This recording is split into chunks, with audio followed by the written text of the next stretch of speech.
Hi everyone, my name is Julia if we haven't met already. It's so nice to virtually meet you, and I hope I get to meet you in person sometime soon. I am just popping on here to tell you a little bit more about myself so that you can get to know me a little bit better. My faith history is that I grew up in a family that I would say were traditionally Christian. So we would go to church sporadically, to quite a high Anglican church that was near us in Bristol, where I grew up. I grew up in West-beyond-Trim, up north.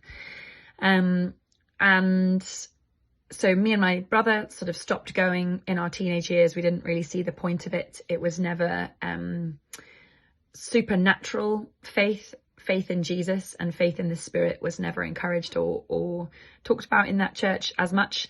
But it was a good traditional faith church, with lots of people living morally and well, and doing life with each other, but not necessarily going after the more of the Spirit.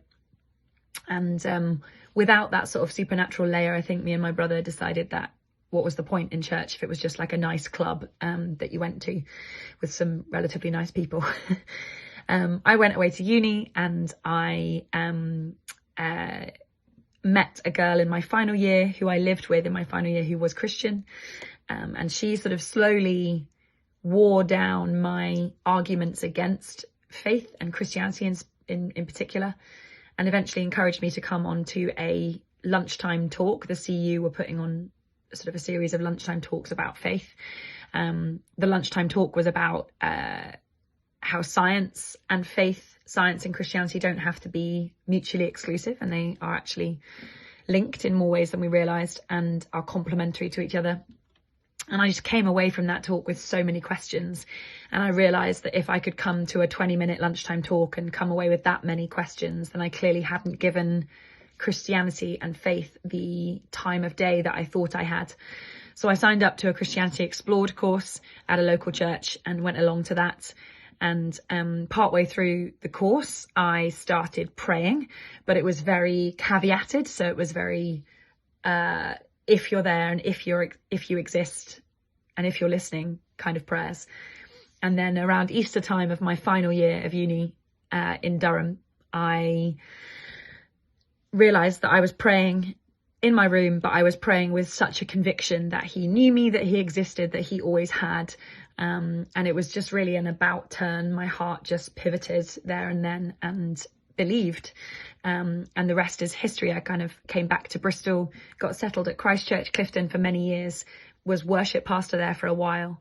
And over the years at Christ Church and serving at places like New Wine and David's Tent, I